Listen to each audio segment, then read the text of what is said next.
Okay, so this is today's lesson, which is 112 in our math journal, in Everyday Math. It's called Frames and Arrows, and you guys have probably seen frames and arrows before. So this is going to be kind of a refresher course. Frames and arrows, you have to find patterns, okay? And so the first 4 questions in your math journal today ask you to find patterns.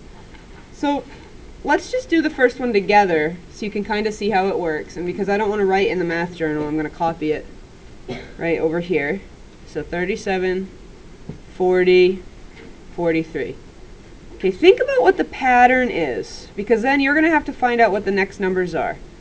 Raise your hand if you can see a pattern between these numbers.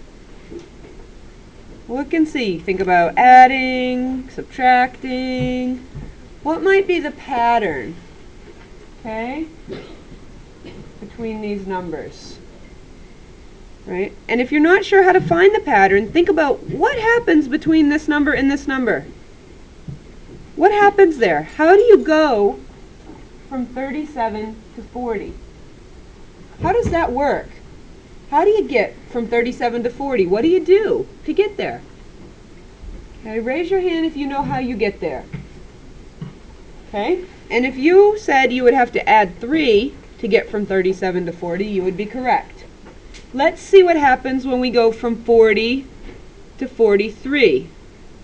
Okay, we have to think. We go from 40 to 43. How do we get there? How do we do that?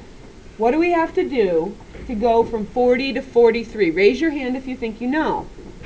Okay, I'm seeing more hands this time. That's good. If you think that you would add 3, you would be correct. Is anybody seeing a pattern here? Is anybody seeing what's happening between these numbers? Great. Lots of you are seeing that pattern. If you thought the pattern is that you add 3, you would be correct. Okay, so the first thing you have to do is find the pattern. Okay, and if it's a frames and arrows, you'd write it right here where it says rule. Okay, rule means pattern. Okay, rule means pattern. So that's what you're trying to find. You're trying to find the pattern that will become your rule for your frames and arrows. Now these, they didn't even write it in frames and arrows for you, so you don't have to even worry about writing what the pattern is, but you do need to know it.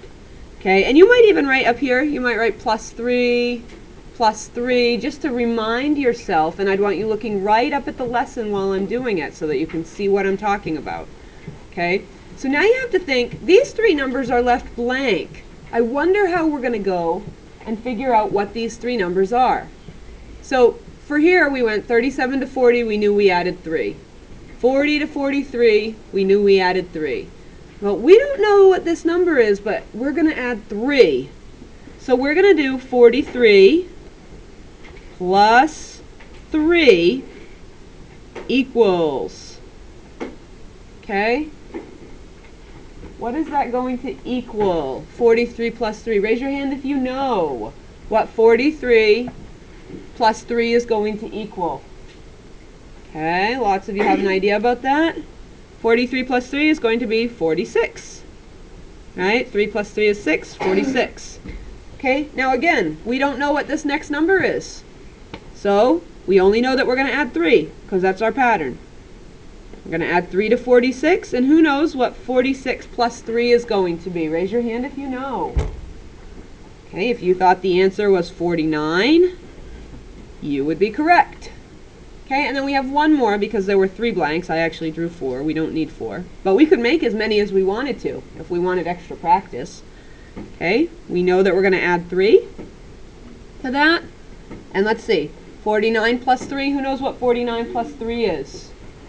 Okay, great. If you thought 49 plus 3 is 52, you would be correct. You would have all those answers right. Okay, now you're going to look at number 2 and number 3 and number 4. I got to give you a hint here, okay? Because when you look at this, look, see how there were 3 right in a row here, and we could see the pattern was, oh, plus 3 plus 3. Oh, that makes sense. Well, look here, there's only 2 in a row. Okay, so you got to see what happens between those two numbers, and then you got to try to make it happen between all the other numbers. But you're kind of lucky because you can check and see if the pattern works with these numbers here in the middle. All right, and these ones, they try to get you even a little more, thinking a little bit more. They're a little more tricky because look, there's nothing in the first blank. Okay, so you have to see what's happening between the numbers and make it happen as you go this way. If you're going to the left, you have to make it happen backwards because the pattern has to be the same as you go across the numbers. Okay?